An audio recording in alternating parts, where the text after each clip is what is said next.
Bonsoir à toutes et à tous, c'est Carlito Johnson pour le radar de l'UFC. On va analyser aujourd'hui l'UFC qui aura lieu à l'Apex dans la nuit du 16 février au 17 février 2025 avec en tête d'affiche Cannonier contre Rodriguez. Une carte assez intéressante puisque, dis donc, un très bon matchmaking. Difficile de faire des pronostics et des prédictions sur cette carte. Ce qui va être intéressant sur cette carte, c'est surtout de transformer les points d'interrogation en points d'exclamation, parce qu'il y a pas mal de combattants sur lesquels on se pose des questions, et on espère avoir beaucoup de réponses sur cet événement. Alors je m'excuse par avance, mais il se peut que l'UFC suivant, je n'ai pas vraiment le temps de bien analyser tous les combats en détail, donc ce sera sûrement un épisode qui sera un peu à l'arrache, mais je suis désolé, j'ai beaucoup de travail de mon côté. En fin de vidéo, on retrouvera bien sûr le récapitulatif du challenge et des prédictions. Et ensuite, comme d'habitude, je vais livrer les analyses dans l'ordre tel qu'elles sont affichées à l'UFC au moment où je les fais. Et il se peut que l'ordre des combats change, que les combats soient retirés. D'ailleurs, je pense que Gordon contre Fernandez apparemment n'aura pas lieu. Mais voilà, je m'excuse d'avance si l'ordre définitif des combats ce soir-là ne correspond pas à l'ordre dans lequel je vais livrer les analyses. Et sans plus tarder, je vais commencer avec le premier combat donc. Et on y va avec un combat entre Avila et Cavalcanti, un combat dont on attend effectivement des réponses en fait, puisque d'un côté on a une combattante qui a perdu il y a 1 an et demi, qui était dans le top 15, et de l'autre côté une combattante qui monte et qui fait une prospecte qui fait de bons progrès.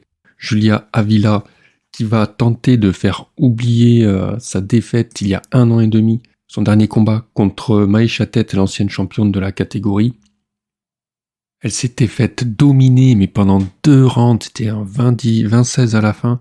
Elle perd début de 3e round par un étranglement arrière qui a bien fait mal à la mâchoire apparemment. Là, elle sera contre Jacqueline Cavalcanti, une valeur montante de l'UFC là dans la catégorie, il faut se méfier. Cavalcanti qui m'a fait mentir, j'avoue au début, j'étais pas trop fan, je me disais il y a des choses qui vont pas. Notamment ce combat contre Zara Fern, son premier combat à l'UFC.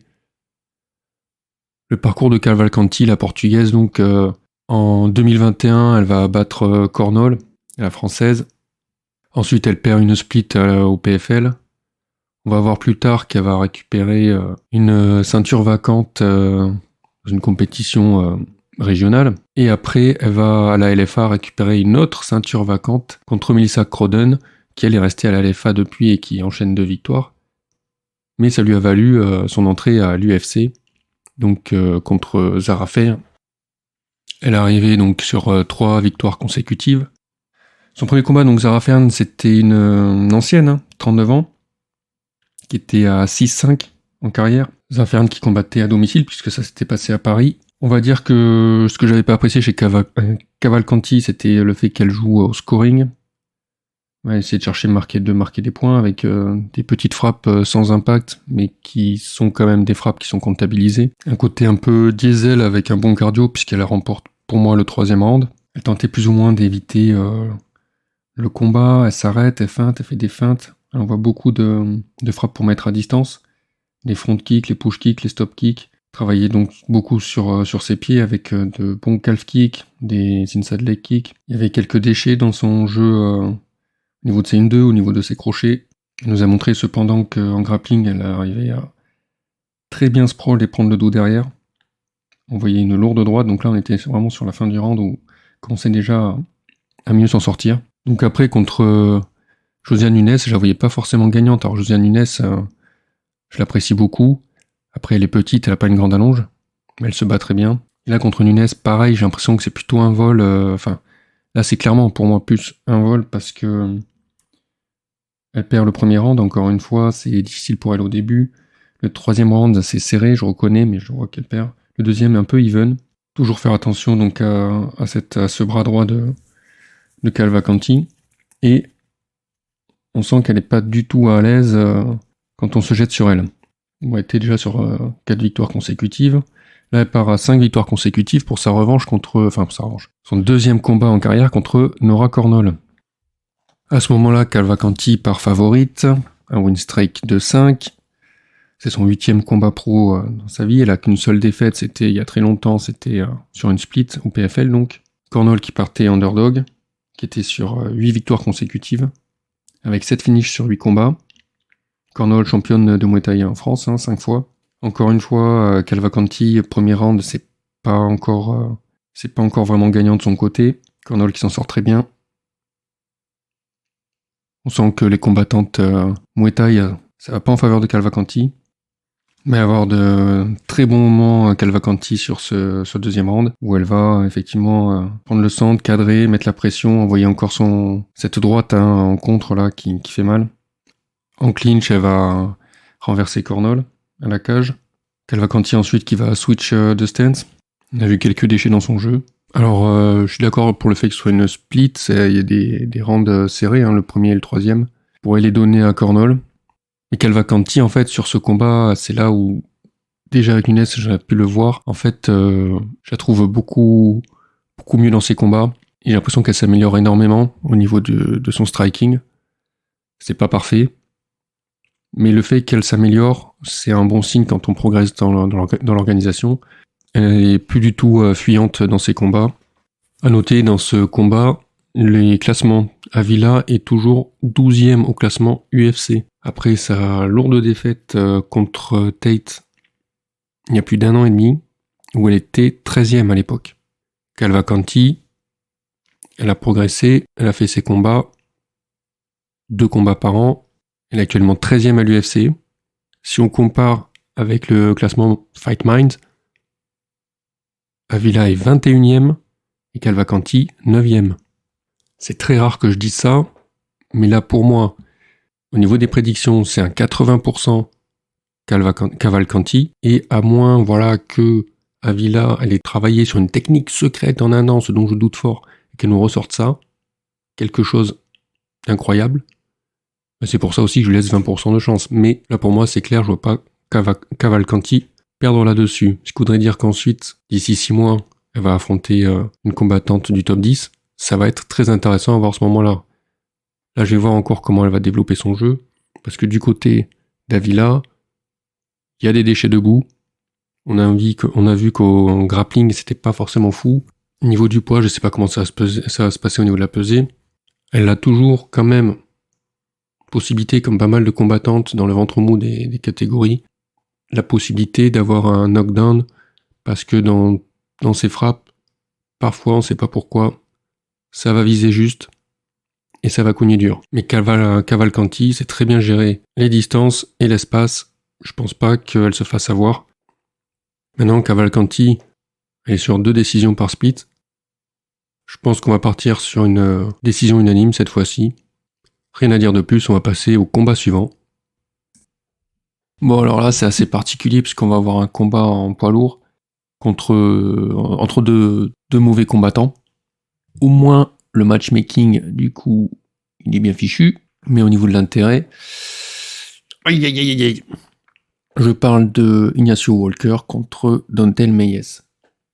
Dontel Mayes, ça fait longtemps qu'il est à l'UFC, il y a des up and down, mais bon, ses victoires, ça va être quoi dernièrement? Arlovski, 2023, et c'est tout. Il est sur 3 défaites consécutives. Avant Arlovski, il avait perdu contre Sakai. Défaite ensuite, donc 2023 contre Nascimento. Une défaite contre Machado et une défaite l'an dernier contre Gaziev. Alors Machado, je vais être clair, il gagne le premier round, il perd les 2 autres. Donc là, les juges lui donnent la victoire. Bon, j'ai pas vu comment. Mayes vient donc des Dana White Contender Series. Il a une bonne allonge de 81. Il est un peu chubby quand même. 32 ans, 33 ans. En face, pour Ignacio Walker. Le gars débarque à l'UFC, parce que son frère y est déjà, Johnny Walker. Il se fait fraud check d'entrée. Moi, je l'avais prédit. Contre, alors là, je vous le donne en 1000, Lucas Bresky. Ça a permis à Bresky de rester un petit peu plus longtemps dans l'organisation, l'UFC. Après, bon, on lui donne Junior Tafa, un combat un peu compliqué qui se termine un peu bizarrement au premier round. Et maintenant, les deux là vont s'affronter. C'est la catégorie des poids lourds, rien de folichon en ce moment. Là, on est vraiment dans le bas de la caté. Les dangers pour Mayes dans ce match-up. Les body shots, le bras arrière, et surtout, en fait, ce qui va se poser problème à Mayes, ça va être quand on se jette sur lui, et check hook. Je parle juste dans ce match-up. Ce que va risquer d'envoyer Walker. De son côté, problème de Walker, ça va être les coups de poing retournés, les jabs et les uppercuts, ainsi que les front kicks. Maintenant, en grappling, c'est pas bon des 2 côtés. Le cardio, c'est pas bon des deux côtés. Ça risque de se finir, effectivement, sur un Walker qui met un KO ou TKO premier ou deuxième round. L'avantage, allez, on va dire en lutte, il est quand même du côté de Walker. Mais yes, contre Gaziev, il a rien fichu, putain, il était pas là, pas dans le combat. C'était... Déjà, je me disais, bon, il a volé la victoire à Machado. Derrière, il nous fait ça contre Gaziev. Alors Gaziev qui est prenable, hein. Quoi qu'on en dise. Je vais pas perdre de temps plus là-dessus. Hein.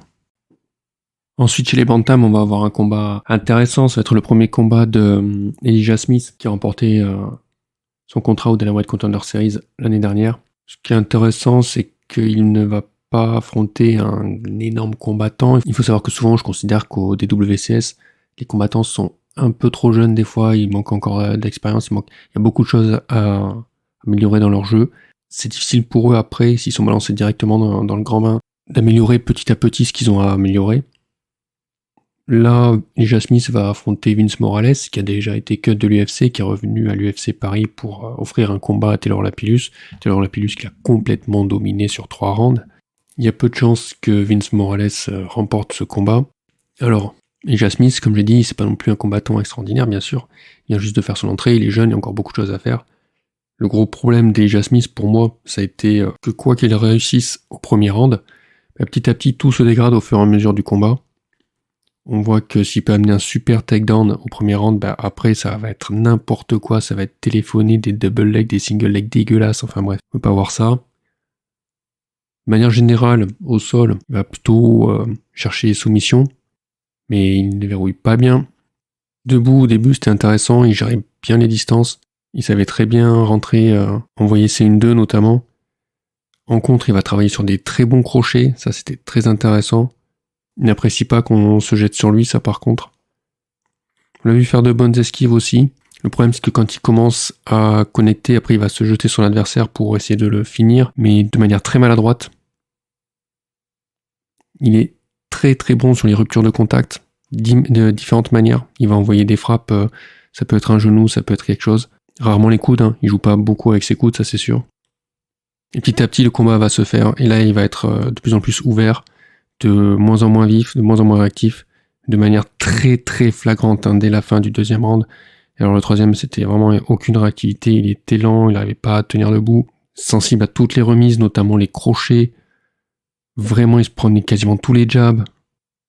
Lui qui gardait plus ou moins le centre et qui acculait son adversaire au troisième round, c'est lui qui savait pas trop où se mettre, il était complètement dos à la cage quasiment tout le round. Peut-être vraiment son plus gros travail là, à l'avenir, ça va être ça. Et après, bon, tout le reste.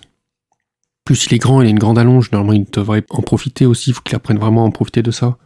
J'ai vu très peu de jab, très peu de front kick, alors qu'il pourrait avoir l'avantage sur les distances. Je pense quand même qu'il va remporter ce combat contre Morales à 60%. C'est bien, petit à petit il va faire des combats, j'espère que, voilà, à chaque fois il va s'améliorer. Pour l'instant, voilà, on est bas de tableau, et puis grimper tranquillement les échelons un à un. Ça va être la meilleure démarche pour lui, dans l'organisation. Et Vince Morales, il est revenu, il fait des combats, qu'il gagne, qu'il perd, de toute façon il ira pas bien haut, je pense. Je pense pas qu'il fasse une extraordinaire prestation, mémorable. Smith en plus il est très jeune, il a 22 ans, mais je vais quand même aller de son côté. Le combat suivant ce sera en welterweight, ce sera Khaos Williams contre Gabriel Bonfim. Très intéressant puisque de toute façon on a les deux Bonfim dans la soirée. Et Khaos Williams, je ne sais pas vraiment où le placer sur le radar, je l'avais sur le radar, j'hésitais, je ne sais pas trop quoi en faire. Donc là, ça va être intéressant à voir ce combat. On va avoir pas mal de réponses pour les deux combattants en plus, parce que c'est assez intéressant. De Gabriel Bonfim, il a 16-1 en carrière, ce qui est pas mal du tout à son niveau. Seule défaite en plus, c'était contre Nicolas Dalby 2023. Et sinon, c'est ancien champion de la LFA. Il avait 100% de finish rate avant son combat contre Yosa, qu'il a battu par décision du coup. Et quand on le décrit, c'est souvent comme un expert en soumission. Il faut savoir qu'il a quasiment que des soumissions en carrière sur ses finishes. Tout type de soumission, plein de différentes. Une menace constante en fait pour ses adversaires. Mais dans son combat contre Yosa, j'ai pas eu ça du tout. Donc récemment, c'est pas trop ça, les soumissions, pas trop à l'ordre du jour. Donc au niveau de son palmarès, effectivement, il est rentré en 2022 par les DWCS en battant Trey Waters. Ensuite, il a battu Mounir Lazzez par soumission, Trevin Giles par soumission. On l'a dit, il a perdu sa première défaite en carrière, donc c'était contre Nicolas Dalby au deuxième round. Et ensuite, donc en Josa par décision. De l'autre côté, Chaos Williams, bon parcours. Arrivé à l'UFC, il bat Morono, il bat Abdulrazak Al-Hassan, il perd contre Michel Pereira, mais à la limite, qui peut l'en vouloir? J'ai envie de dire, là, c'est déjà du bon combattant. Ensuite, il enchaîne 2 victoires, Semelsberger, Miguel Baeza. Il perd une split contre Randy Brand, excellent combattant. Et ensuite, il enchaîne 2 victoires, donc il est sur un back-to-back, encore une fois, Bedoya et Harris. Alors malheureusement, si c'est 2 victoires, une défaite, 2 victoires, une défaite, 2 victoires, et la surprise, est-ce que ça va être encore une défaite? On va voir ça, sa carrière c'est quoi? C'est du 15-3 actuellement, aucune défaite par soumission. Il est actuellement mieux classé, on va dire, que Gabriel Bonfim. Il va avoir un net avantage d'allonge, là, sur ce match-up. Ça va compter. Parce que Chaos Williams, donc, on va dire à peu près un combat par an, il a 30 ans, alors que Bonfim a 27 ans, ça va au niveau de l'âge. Il vient de Détroit. Ses seules défaites, donc c'était par décision, aucune défaite par soumission, aucune défaite par KO TKO. Donc un très bon palmarès comme on l'a vu. Il envoie des bons calf kicks. Ce qui est intéressant dans le jeu de Chaos Williams, c'est ses timings. Il peut accélérer d'un coup, donc partir en blitz. Il a des bonnes remises, il sait envoyer des frappes au moment où l'adversaire ne s'y attend pas. Il travaille très bien sur son jab et ses crochets. Savoir qu'il a une bonne anglaise en général. On sait que Bonfim va envoyer des calfs.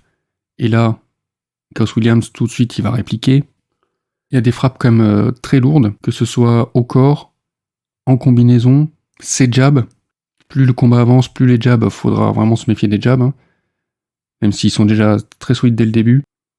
Et surtout ce bras arrière. Ce bras arrière, donc on l'avait vu contre Bedoya, il cherche à placer, et puis finalement, il y arrive. Contre Harris, on le voit, ce KO sur ce crochet du droit swingé là, en remise, là, très très solide. Ça fait mal. Donc les crochets de toutes sortes, les check hooks aussi. Il va envoyer des longues combinaisons, comme j'ai dit, des fois ça part donc en blitz, jusqu'à acculer l'adversaire, et là c'est parti sur les body shots. On va parler de Bonfim, très bon niveau, J'ai là vraiment un très bon niveau, très bon parcours. À distance de boxe, lui aussi, il est très bon. Mais cette gestion-là est difficile pour lui. La gestion des distances. Il se mange des jabs à mauvaise distance. Attention du coup au crochet au corps parce qu'il a tendance à avoir une garde avec les mains assez hautes. Si l'adversaire se jette sur lui, il peut envoyer des bons uppercuts. Donc là, où un Chaos Williams, il va falloir se méfier de ça. Le problème de Bonfim, je trouve qu'il a des déplacements nuls, quoi. En fait, il est nul au niveau de ses déplacements dans la cage. C'est vraiment un axe qu'il va devoir vraiment améliorer. Comme je disais, partir des body shots, ça s'est vu, la partie. Au contact, il s'en est pris, Losa lui en a envoyé, par exemple, encore récemment. Lui, il va avoir de bons genoux, Il va lui aussi avoir de bons crochets bien variés en contre. Il a une incroyable précision, par contre. Il va pas frapper non plus comme un bourrin, mais voilà, il va choisir, il va avoir des frappes assez précises. Ça, c'est vraiment une chose que j'apprécie chez lui dans son style. Plus le combat avance, bien sûr, plus il aura les mains plus basses et il va être un peu courbé en avant, avec le buste en avant. Il n'envoie pas des frappes n'importe comment, comme un bourrin, en nageant le crawl ou je sais pas quoi. Il va vraiment choisir ses frappes quand elles seront directes, que ce soit du jab ou du bras arrière. Dans ses combinaisons, il va les bons timings, vraiment pas juste enchaîner comme ça. Donc parlons grappling, parlons lutte, parlons sol. Disons que Bonfim fait partie de ces combattants qui n'a pas peur de se faire amener au sol, puisqu'il se débrouille très bien au sol. Donc il se fait amener au sol, il se relève toujours, il n'y a pas de souci là-dessus. Par contre, il se relève toujours, mais il va pas toujours chercher une soumission, c'est ça qui m'a paru un peu bizarre. En tout cas, voilà. Amené au sol, il se relève, il n'a rien à faire, ça lui pose aucun problème. Selon moi, c'est pas du tout le jeu de Chaos Williams, je vois pas du tout partir sur du grappling. Au niveau de la prédiction, c'est un Chaos Williams pour moi à 60%. Pourquoi ? Parce qu'il a beaucoup plus d'impact dans ses frappes que Gabriel Bonfim et je pense que le combat va se dérouler debout. Je dirais même Chaos Williams par KO. On part sur une rencontre assez particulière en flyweight entre Estevam et Aguilar. Ils viennent tous les deux des WCS de 2022. D'un côté, Estevam a eu des problèmes pour faire le poids ensuite pour un combat. Ensuite, son adversaire s'est blessé, le combat a été annulé. Il a finalement combattu Charles Johnson. Et de l'autre côté, Aguilar, premier combat, défaite contre Tatsuro Taira, ce qui se comprend. Ensuite, 3 victoires depuis ce moment-là. Shannon Ross finit en 17 secondes. Mateus Mendoza en 2024, victoire par split. Et ensuite, guillotine contre Stuart Nicol en 2024, au premier round. Encore une victoire, donc 3 victoires consécutives pour Aguilar. Il a 28 ans, il est mexicain. Et de l'autre côté, Estevam, un seul combat, donc c'était en 2023 contre Johnson, depuis 1 an et demi, plus rien. Alors ce que ça nous dit, la victoire d'Estevam, c'était par décision unanime. C'est que d'un côté, certes, Aguilar il a perdu contre Tatsuro Taira, et ça se comprend, et ensuite, ces 3 victoires, c'est qui? Shannon Ross, il rate son entrée au Dynamite Contender Series, il a quand même son contrat à l'UFC, et ensuite il va enchaîner 3 défaites. Mendoza, je suis désolé, mais c'est pas non plus du haut niveau, je trouve qu'il a un problème de fight IQ. Et ensuite, Stuart Nicole, bon, une victoire. De son côté, Estevam, c'est Charles Johnson. Charles Johnson, c'est quand même pas n'importe qui, c'est pas un mauvais combattant, c'est un très bon combattant. On l'a vu encore, Charles Johnson battre Joshua Van l'an dernier. Donc tout ça étant, d'un côté, on pourrait se dire, il y a quand même plus à voir du côté d'Estevam, qui se retrouve à 12-0, invaincu. Estevam, c'est quand même incroyable, parce qu'il y a de tout. On voit des victoires par KO, des victoires par soumission, des victoires par décision. Le point commun entre les deux, c'est que leur dernier combat, ils ont raté la pesée. Mais maintenant, on va gratter un petit peu en dessous de la surface, et on va parler de cette victoire d'Estevam sur Charles Johnson. Estevam, d'apparence, ça paraît bien. Il prend le centre, il cadre, il commence à acculer Johnson, et il va chercher à lutter. Est-ce qu'il se dit que debout, il pourra pas rivaliser? En tout cas, il cherche à lutter. Double leg raté, single leg ensuite raté. Il va forcer un petit peu le clinch à la cage, et chercher donc crocheter la jambe pour l'amener au sol, petit mouvement de hanche, et à force d'essayer en persévérant, ça fonctionne. Il se retrouve sur Charles Johnson. Mais c'est pas facile, Charles Johnson, il se défend bien quand même.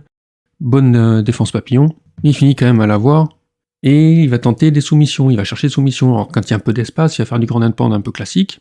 On sait qu'il a eu 2 victoires par ground and pound pas longtemps avant, hein. On parle de STVS à la LFA, et de sa victoire au DWCS. Finalement, le round s'achève, on repart sur un deuxième round. Tout de suite d'entrée, il va chercher la single leg, rebelote. Cette fois, bon, il va plutôt tenter une autre soumission encore, mais Johnson se relève, et ça part un peu debout. Et on voit effectivement que debout, Estevam ne tient pas la route, face à Charles Johnson. Charles Johnson commence à reprendre le dessus. Troisième round, alors là c'est unilatéral. Estevam, complètement fatigué, n'arrive plus à rien. Il n'y a plus de responsabilité défensive du tout, nul. Charles Johnson en profite, mais il est lui-même fatigué par la lutte. Lui-même fatigué par ses rounds précédents. Mais ses frappes, elles sont là quand même si c'est un peu mou, ça manque un peu d'impact la plupart du temps. Donc le dernier round est largement pour Johnson.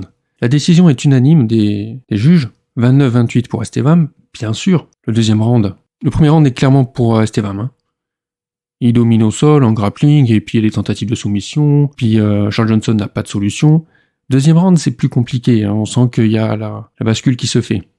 Mais c'est quand même encore à l'avantage d'Estevam, on va dire. Donc je comprends cette décision. N'empêche que, bilan des courses, Estevam, c'est pas si probant que ça. Et puis on va pas aller chercher bien loin. Aguilar, à quoi ressemble son combat contre Nicole?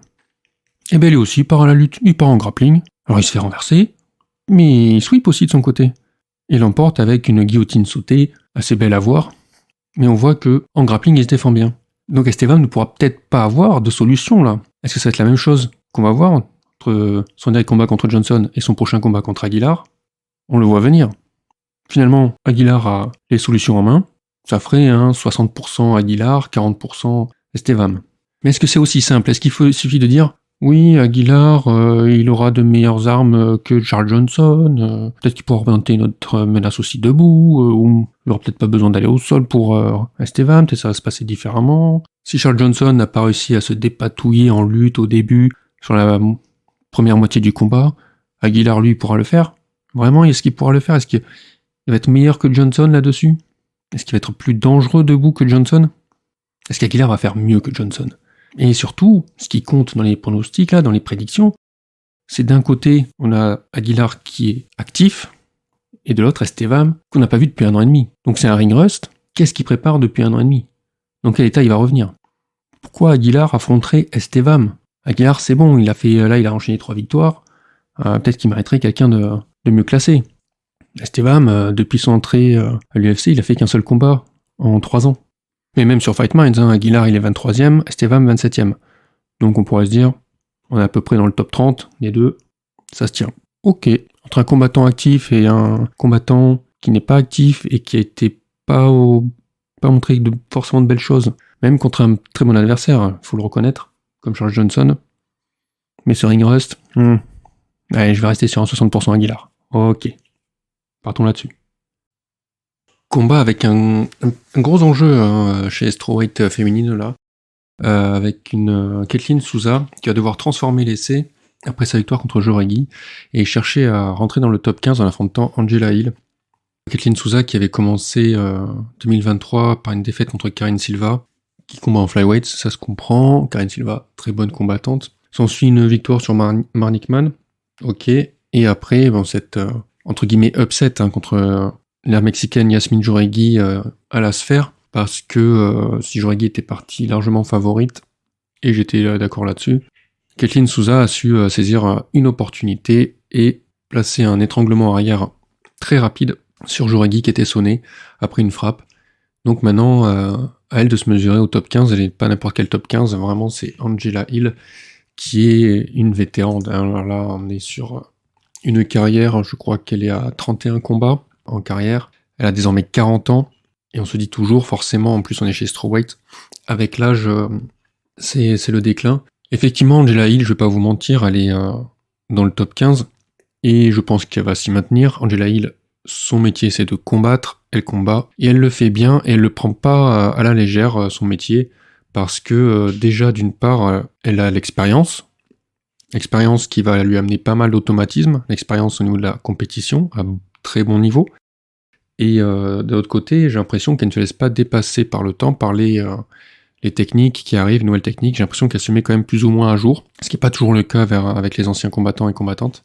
Angela Hill, respectée et respectable, qui a vraiment une carrière, c'est une bonne personne, moi j'aime bien. Elle a commencé donc il y a très longtemps, c'était en 2014. Elle a affronté des noms entre Tessia Torres, Rose Namajunas, Carla Esparza, Jessica Andrade. Vous allez en voir des noms, Yan Xiaonan, Loma Lookboonmee, forcément Michelle Waters Gomez, Amanda Lemos, Jandy Roba, Mackenzie Dern forcément. Donc voilà, récemment, ce qu'elle est devenue pour la catégorie, c'est un bourbier justement pour toutes ces combattantes, comme c'est le cas pour Kathleen Souza, qui veulent rentrer dans le top 15, parce que elle est là, elle est présente, et elle fait très bien le travail. Ce qu'on va voir au niveau de ces combats récents, c'est que, certes, avoir ces défaites à la suite contre Tessia Torres, Amanda Lemos, Jandy Roba, qui sont d'excellentes combattantes, même s'il y en a qui n'apprécient pas trop Tessia Torres. Elle a 7 victoires contre Godinez, donc voilà une des premières combattantes qui a voulu se mesurer à Hill et qui s'est fait avoir. Une défaite contre Mackenzie Dern, qui était d'ailleurs 8e à ce moment-là, alors qu'elle était 14e, et c'est là aussi tout le problème, c'est-à-dire que à partir du moment où on veut se mesurer au top 10, elle va avoir du mal quand même, Angela Hill. Et elle enchaîne 3 victoires justement contre des combattantes qui étaient prometteuses, qui sont prometteuses, Denise Gomez, Luana Pinheiro et Tabata Ricci. Notez Tabata Ricci, donc son dernier combat, c'est effectivement une défaite selon les juges, même si Angela Hill remporte le 2e et le 3e round. C'est normal, c'est Tabata Ricci, elle a toujours, entre guillemets, la faveur des juges, même si je pense que récemment, je vais regarder, ils ont enfin reconnu qu'il fallait pas lui donner toutes les décisions non plus. Ouais, voilà, contre Yang Xiaonan, elle a perdu la décision. Il était temps. Parlant de décision, là, il faut noter quelque chose de particulier sur Angela Hill. Angela Hill, 31 combats, aucune défaite par KO. Et d'un autre côté, elle ne représente pas forcément une énorme menace non plus pour ses adversaires au niveau des finishes. Je crois que sur ses 12 derniers combats, ça va être 10, 11 décisions. Et alors que elle a peut-être surpris du monde, et moi le premier, en ayant ce finish sur Luana Pinheiro l'an dernier, parce que c'est vraiment plutôt quelqu'un qui va à la décision. Et aussi au niveau de ses défaites, du coup. Là, sur ses 10, 11 derniers combats, du coup, 12 derniers combats, on est sur des défaites seulement par décision. Elle est difficile à finir aussi. Pas de menace vraiment donc debout, parce que ça manque d'impact. On va pas se mentir, ça manque quand même d'impact. Il y a eu certes ce coup qui a permis de faire tomber Pinheiro et ensuite aller la chercher au sol. Son gros avantage, effectivement, ça va être sa variété de frappe, son expérience. Elle a un bon jab, on l'avait vu contre Dern, et c'est aussi, je pense, avec ce jab qu'elle a fait tomber Pinheiro, mais avoir aussi de bons crochets, elle peut placer des uppercuts. Et surtout, ses coudes hein, qu'on a vu, c'était contre Gomez, je crois. Maintenant, en face, Souza, elle aussi, elle a quand même de bons atouts. Ce crochet du gauche sur lequel elle avait mis un knockdown Joregi. Contre Man, on a vu également de très bonnes choses. Hein, ces crochets qu'elle va amener à la cage au 3e round hein, contre Man, qui sont variés en plus, elle va frapper au corps, frapper à la tête. On a vu aussi au 2e round qu'elle avait envoyé un bon overhand. Elle va avoir vraiment un gros avantage une fois que l'adversaire est acculé en fait hein, pour envoyer ses frappes. Aucune hésitation. En termes de lutte, c'est assez particulier parce qu'elle a une mauvaise défense Souza selon moi. Souza, je l'ai pas présenté en fait, c'est vrai, je suis désolé. Elle est à 15-4, je vais vérifier. Peut-être que ma fiche n'est pas à jour. Oui, 15-4 en carrière, alors que bon, Angela Hill avec tous ses combats, ses hauts et ses bas, elle est à 17-14, hein, mais il faut pas vraiment se fier à ces résultats-là, ça reste vraiment un bourbier. Hein. On l'a vu, hein, les 3 derniers combats, c'est 3 victoires selon moi, donc elle va empêcher du monde de monter, et encore, je pense qu'elle n'est pas à remiser tout de suite. Surtout que là, Souza, c'est son gros défi, hein, faut confirmer. Hein. Top 15, est-ce qu'elle va avoir le niveau? Je pense qu'elle est à peu près, c'est ça, dans le top 20. C'est à voir, là, du coup, je pense que l'adversité va être solide pour elle. Elle a un excellent cardio, elle a 30 ans, elle est brésilienne, 15-14 donc en carrière. Ouais, donc au niveau de la lutte et du sol, ouais, je l'ai pas trouvé bonne contre Karine Silva, mais c'est Karine Silva aussi, c'est normal. Et je crois que c'était en très short notice. Elle avait une bonne défense au clinch et une bonne défense de soumission contre Man. Hein. On l'a vu également utiliser la guillotine pour contrer les amener au sol adverse. Mais ça me semblait pas non plus extraordinaire. Hein. Elle remporte largement ce combat, mais à l'offensive, c'est pas sur du grand and pound. Ou alors, on l'a vu, hein, cet étranglement arrière contre Joregi, bien sûr. Il a une très bonne défense au sol. Hein. Elle renverse ses adversaires. Hein. C'est arrivé avec Jandy Roba. Elle avait un bon scramble contre Dern, capable de renverser. Contre Pinheiro également. Donc vraiment une excellente défense aussi de takedown debout. Je pense effectivement à des Withers et de toute façon, elle va punir. Hein. C'est une mauvaise amenée au sol, ça va être peut-être puni derrière.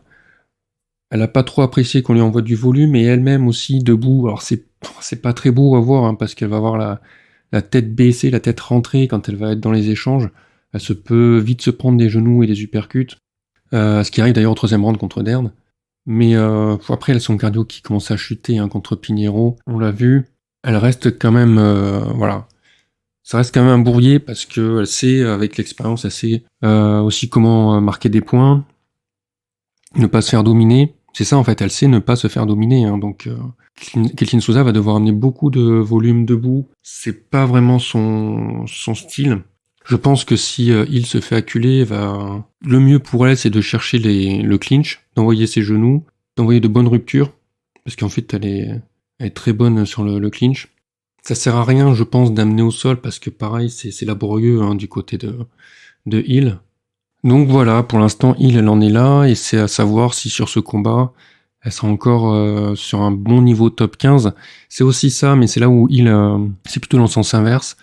C'est le défi de savoir est-ce qu'elle a encore un niveau top 15 et si elle n'a pas cette victoire contre Souza, je me demande s'il ne reste pas juste 1 ou 2 combats, peut-être un combat cette année avant de se dire bon, redescendre dans le top 20, autant prendre sa retraite. Mais c'est son métier, elle le fait bien, donc je comprends qu'elle puisse continuer. Elle n'encourt pas trop de risques, hein, comme j'ai dit, aucune défaite par KO en carrière quand même. Mais est-ce qu'il faut attendre que ça arrive pour se retirer? Je ne sais pas. Et pour Souza, bon ben, comme je disais, transformer l'essai. Souza, de son côté, aucune défaite par décision. Ma prédiction sera quand même pour Hill à 55%, donc Hill décision. J'ai mis encore des réserves sur Souza. C'est une situation assez particulière parce que c'est comme choisir entre la première défaite par décision pour Souza et la première défaite par KO pour Hill, parce que je pense vraiment qu'elle est capable vraiment de mettre un knockdown. Hill est peut-être plus Souza avec ses grosses frappes. Hein. Je trouve que ses crochets sont quand même très solides. Il y a bien 20% Souza par KO, 25% Souza par décision et 55% Hill par décision. En lightweight, on va avoir le combat entre Jared Gordon et Coy Fernandez. C'est difficile. Jared Gordon, beaucoup de gens le connaissent, hein, ça fait longtemps qu'il est à l'UFC. Je vais regarder vite fait la date, il est rentré en 2017, donc voilà, c'est pour vous dire. Alors il a bourlingué, il en a vu du monde, hein, des Diego Ferreira, des Joaquim Silva, des Oliveira, des Joe Solecki, des Grant Dawson, des Paddy Pimblett, des Rois Verts, ou King Green en anglais. Voilà, et là récemment une défaite à la speed contre Nasrat Akparast. Donc voilà, un parcours à l'UFC, on le connaît plus ou moins, le Jared Gordon.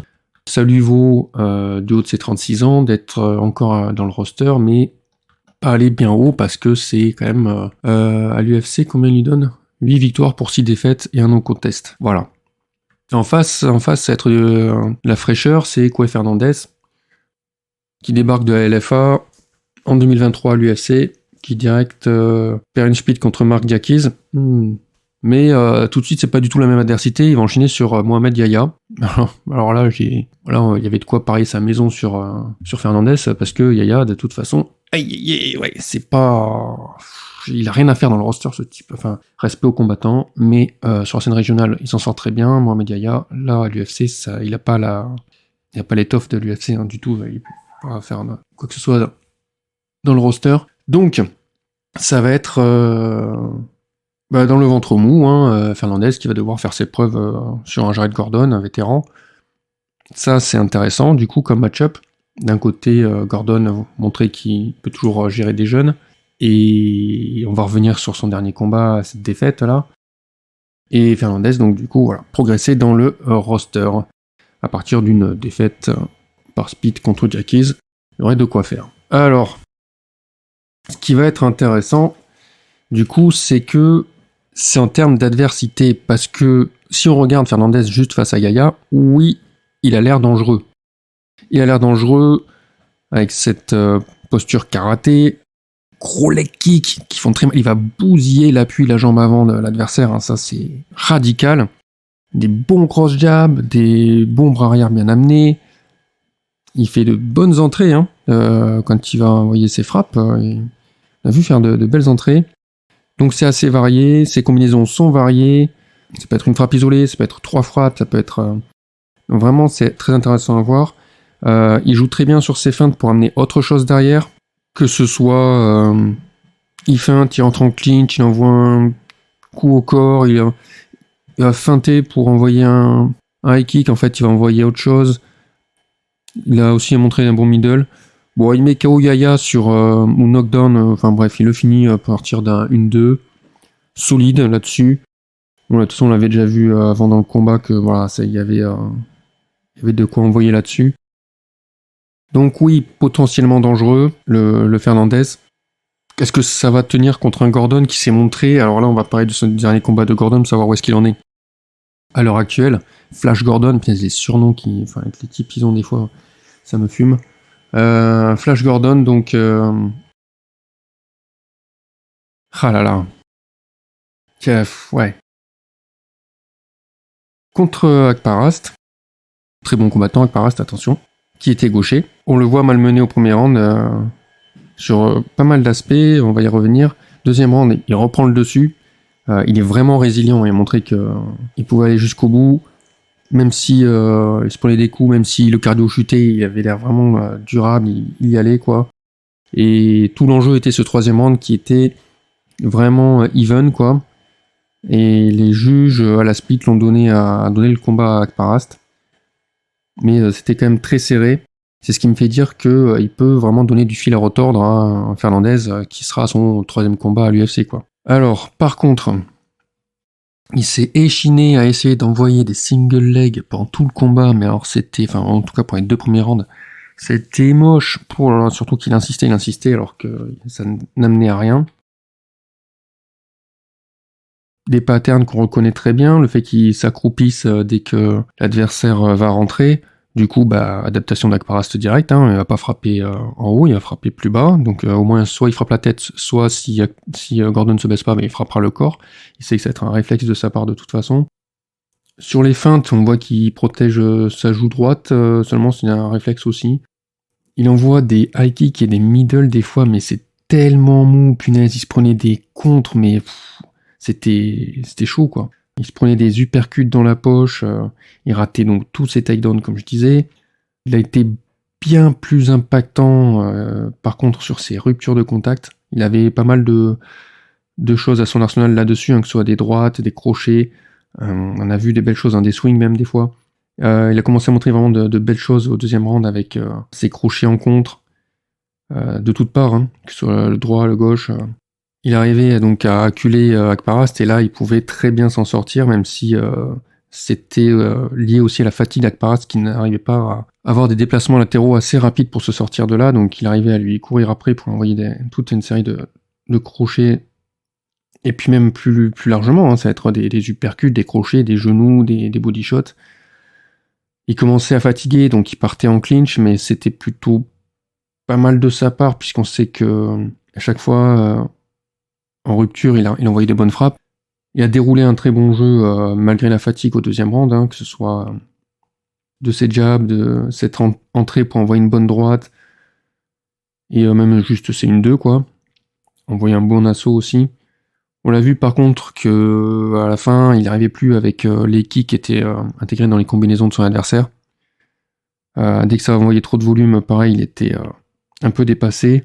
Il a fini par se reprendre, malgré qu'il ratait beaucoup de frappes au début du troisième round. Et on voyait que il était excellent dans les autres roubles, qu'il arrivait à envoyer de sweet frappes isolées en se jetant dedans, qu'il avait un bon menton, et que finalement, au fur et à mesure, dans les échanges, il connectait. Bon, le combat s'arrête, et ça nous montre quoi? Ça nous montre qu'il peut être toujours présent, toujours impactant tout au long du combat. Ça montre, que il a cependant des points faibles et des vulnérabilités, notamment face à un gaucher, il a tendance à se manger les bras arrière quand même, hein. On n'a pas vu Fernandez envoyer du percut là, mais ça aussi, il faudra faire attention dans la poche. Et Fernandez était pas vraiment axé sur les crochets. À savoir si du coup il va bien se préparer Fernandez à Gordon et faire tout de suite ce qu'il faut. Dans son arsenal, je pense que si on n'a pas tout vu jusque-là, on pourrait avoir de bonnes surprises et il pourrait bien s'en sortir face à Gordon. Difficile à pronostiquer du coup ce combat. À quel point Fernandez est dangereux? On va avoir des réponses. Est-ce que ce sera encore une fois un finish? Est-ce qu'il sera sa première victoire par décision? Ou alors c'est Gordon qui cette fois-ci va prendre sa revanche sur les décisions là dernièrement et arriver à avoir une décision en sa faveur en envoyant de belles choses? Ou alors Gordon qui va faire barrage à son ascension, lui montrer qu'il en a toujours sous le capot. Je parie quand même sur Fernandez, la jeunesse, mais juste pour ça quoi. C'est pas très propre, c'est un peu des fois hésitant du côté de Gordon. Attention avec cette confiance du côté de Fernandez et pas faire trop de provoques et tout. Ça va être un combat, là l'adversaire sera durable, sera dur à faire tomber. Il faut qu'il se prépare, je pense, à aller sur les 3 rounds, qu'il se prépare à bien scorer et à bien choisir ses frappes, ses moments. Défendre, de toute façon il faudra défendre les takedowns hein, si Gordon continue d'insister là-dessus. Gordon reste à la portée, selon moi, quand même, des nouveaux venus. Faut juste savoir le gérer.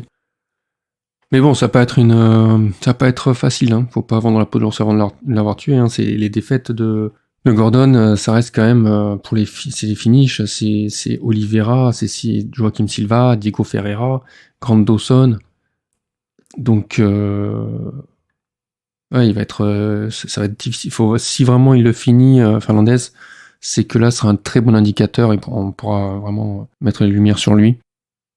Ma prédiction, c'est que le combat ira à la décision avec un 55-45 en faveur de Fernandez. Bon alors après, on passe en featherweight avec Delgado contre Matthews. Je ne sais pas où sera ce combat sur la carte. On n'est pas sur de gros combattants, il y a des enjeux, c'est sûr. Mais pour l'instant, de ce qu'ils ont montré jusque-là, c'est pas du très haut niveau. Hein. On parle de Matthews Connor, qui était rentré au DWCS l'an dernier, et qui a affronté, pour son premier combat, Buzukja, qui n'est pas un bon combattant, qui était sur 2 défaites consécutives. On en reparlera sûrement dans son prochain combat, mais voilà, c'est vraiment bof. Il était parti léger underdog, c'est pour vous dire. contre un combattant qui est pas bon. Connor Matthews qui est gaucher. Les deux sont gauchers, hein, vous allez voir. Delgado est gaucher, même s'il switch. Réputé être un bon grappleur, Matthews. On n'a pas vu ça contre Buzukja. Il a quand même une allonge correcte. Donc il recule en ligne pour esquiver. Il envoie des 1-2 en remise. Il envoie quelques calfs, quelques inside leg kicks. C'est bien parce que ça amenait avec des feintes de kick, donc pourquoi pas un bon stop kick. Donc au niveau des kicks, ça va, ça se joue. Bon, il est vulnérable au left hook.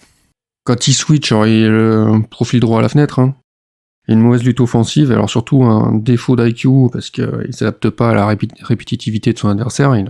Bon, alors il a 32 ans, il doit être à 7-2 là. Ça va être son deuxième combat à l'UFC. Donc ce serait bien qu'il marque le coup, surtout qu'encore une fois, l'adversaire en face n'est pas non plus ouf sur le papier. On va parler de Delgado José, qui lui vient tout juste des WCS de l'an dernier, sur la première semaine. Alors, là où encore c'est un peu à mettre à son crédit, c'est qu'on l'attendait sur une victoire par décision. Hein. Il a réussi à finir son adversaire, je vais y venir. Sa seule défaite en carrière, puisque là il est actuellement à Delgado à 8-1, à 26 ans, il est jeune. Hein. Sa seule défaite, donc c'était par décision. Et toutes ses victoires, c'est des finishes. Donc ça, forcément, ça va allumer des petites loupiottes. Voilà, attention, il a que des finishes. Ouais, pas faux. Donc je disais, donc il est gaucher, il switch. Alors lui aussi, au niveau des kicks, il est pas mal. Hein. Il envoie des bons kicks. Bon Muay Thai. Alors il envoie du volume, mais là, pareil, on était au DWCS. Il faut aussi faire une forte impression. Donc voilà, on le comprend. Des bons high kicks, un bon spin kick aussi, attention. Il peut envoyer des body shots, on l'a vu au deuxième round. Il envoie un bon cross jab, il a un bon 1-2 sur le reculoir. Au sol, il va chercher à aller sur le côté, chercher un peu le grand and pound. Sinon, il va... ouais. Au niveau du grappling offensif, c'est pas bon. Hein. Enfin, ça mène à rien. Même quand il prend le dos, ça ne mène à rien. Là où ça a été surprenant, c'est qu'il y a un coup de genou sauté assez sale. Hein. Et même s'il envoie au premier round, c'est au deuxième round qu'il met KO son adversaire dessus. Donc un KO voilà, à voir, un petit highlight, tranquillou. Mais en face, le problème c'est que Ernie Juarez n'était pas un bon adversaire, quoi. C'était pas ouf. Donc il est parti favori, il a fait son finish, il est à l'UFC, ça va être son premier combat. Donc on va voir ce que ça va donner, cette confrontation entre ces deux combattants. Est-ce qu'on va voir de bonnes choses? Je pense qu'on verra de meilleures choses du côté de Delgado. Donc attention au kick de l'un et de l'autre. Comment ils vont se gérer là-dessus. Si Delgado décide d'aller à l'offensive ou en grappling, on va voir un peu ce que donne vraiment Connor Matthews en grappling aussi de son côté. Donc des questions, on va avoir des réponses. C'est un peu le sujet de cette carte. Hein. En général, on va avoir des réponses sur certains combattants. Pour l'instant, ils sont pas sur le radar. Ils sont... Voilà. On attend de voir un peu ce que ça donne à l'avenir. Je suis pas trop enthousiaste vis-à-vis de ces deux combattants à l'heure actuelle. J'attends de voir leur progrès, surtout les progrès du côté de Delgado. Comme je disais, il est plus jeune. Hein. Matthews, je disais 32 ans. Pas sûr qu'il aille bien loin là. Donc c'est un des problèmes aussi des WCS. J'ai l'impression qu'ils ils ont rempli leur roster, on donne des contrats, mais la sélection, des fois, c'est une question aussi d'adversité. Puis ils sont pas vraiment, je trouve, encore vraiment au niveau. Prédiction, ça sera un 60% Delgado du coup. Mais voilà, trop d'interrogations. Pour l'instant, pas de pièces là-dessus. Alors il semble au moment où je parle que au niveau de la carte, sur la carte principale, ça commence par un combat entre Rodolfo Vieira et André Petroski en middleweight, et que le combat suivant soit Edmen Shahbazyan contre Dylan Butka. Je trouve ça assez révélateur parce que Petroski et Vieira ont tous les deux un niveau bien au-dessus de Shahbazyan et Butka, mais je pense que le nom de Shahbazyan fait encore parler et du coup préfère encore mettre légèrement en avant Edmen Shahbazyan. Alors Rodolfo Vieira contre Petroski, voilà le combat dont on va parler chez les middleweight donc. Donc Rodolfo Vieira qui fait pas mal de compétitions de grappling et Petroski également à côté de l'UFC, au moins une par an du côté de Petroski, avec plus ou moins de succès. Hein. Chaque fois ça va être une victoire ou une défaite en compétition. Concernant ces deux combattants, d'un côté Rodolfo Vieira qui a 10-2 je crois en carrière en MMA. Sur ses 10 victoires, ce sera 9 soumissions. Il a quand même 35 ans, 35-36 ans. À savoir si ces deux grappleurs vont s'affronter au sol ou debout. Au sol, j'aimerais voir ça en fait. J'aimerais voir une compétition de grappling, histoire de bien profiter du spectacle, parce que s'ils se mettent debout, Ça va pas être folichon, je pense. Alors Petroski, attention, hein, parce que Petroski n'est pas un combattant extraordinaire, mais je trouve qu'il progresse depuis son combat contre Freund. C'est très intéressant. Petroski qui a 33 ans, je pense pas qu'il aille au sommet de KT, mais ce qui est assez rigolo, c'est que là, en l'occurrence, il remplace Malkoun, contre qui il avait perdu l'an dernier. Il est, alors je sais pas s'il sera favori sur ce match-up, mais à savoir qu'il est à 5-0 en tant que favori à l'UFC. Alors il switch, je dirais qu'il est principalement gaucher, mais il switch pendant ses combats. Sa dernière victoire, alors c'est assez particulier, surtout qu'on va le voir après avec Butka, mais il l'emporte pour les 3 juges à 30-27, et je pense qu'il l'emporte grâce à son grand contrôle. Donc c'est pour ça que je parlais de combat au sol. Il est quand même athlétique et motivé. Hein. Bah, de toute façon, sa stratégie, ça va être de chercher à amener au sol. Il va pas mal servir des kicks pour ça. Ceux qu'il envoie, les middle, les spins, les high kicks. Mais surtout, voilà, attraper les kicks adverses pour emmener au sol. Il peut également amener au sol avec technique classique, un single leg, double leg. Mais là où il a progressé, c'est que ses entrées sont moins prévisibles. Il a été puni par Malkoun là-dessus. Hein.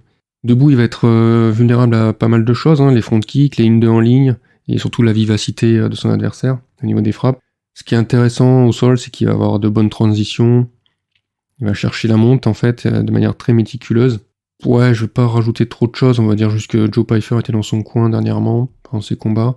Vieira, de son côté, a un très bon double jab, une excellente lutte offensive, un excellent solo offensif. Vraiment, c'est incroyable, ces transitions aussi, c'est très smooth. Donc c'est vraiment là-dessus que j'attends les deux. Ils sont tous les deux quasiment, j'ai envie de dire, à un même niveau, quoi. Donc c'est difficile de faire une prédiction. Si Petroski continue de progresser, ça peut être un peu à son avantage. On va dire un 55-45 pour Petroski. Mais là, ça va être très compétitif selon moi. À moins qu'on ait un Vieira qui soit pas en forme et ce soit vraiment à l'avantage de Petroski. Mais si Vieira arrive en forme et que... et surtout si ça se passe au sol, ça va être très serré. Je vois pas forcément au sol un avantage plus à l'un qu'à l'autre, en fait. C'est ça le hic au niveau de la prédiction. Notez bien sûr que Petroski, ses seules défaites, ses 3 défaites en carrière, sont par KO TKO, qu'il n'a aucune défaite par soumission et aucune défaite par décision. On sait que la plupart des victoires, forcément, de Vieira sont par soumission. Donc c'est pour ça, ça aussi, ça va être très intéressant à voir. Donc au final, la prédiction, ça serait un 55% Rodolfo Vieira, mais alors ça va être très compétitif, impossible vraiment d'être sûr du gagnant là-dessus.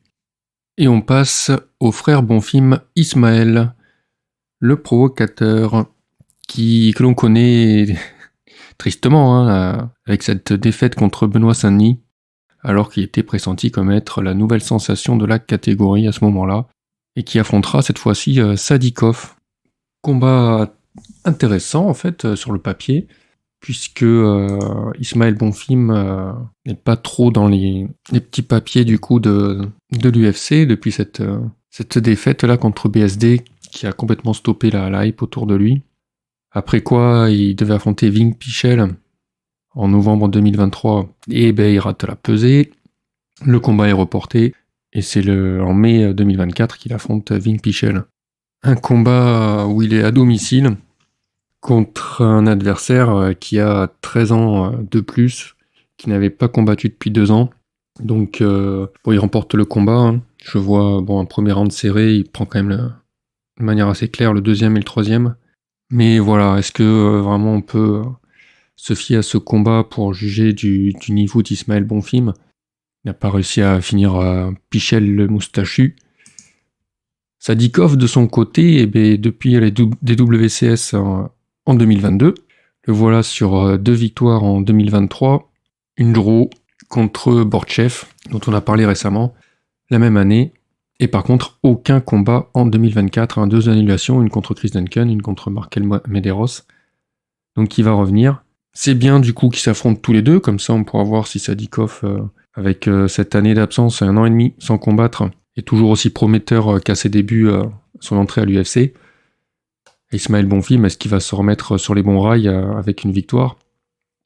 Ismaël Bonfim, voilà, donc toujours pareil, hein, lui aussi, donc il est entré au DWCS en 2022.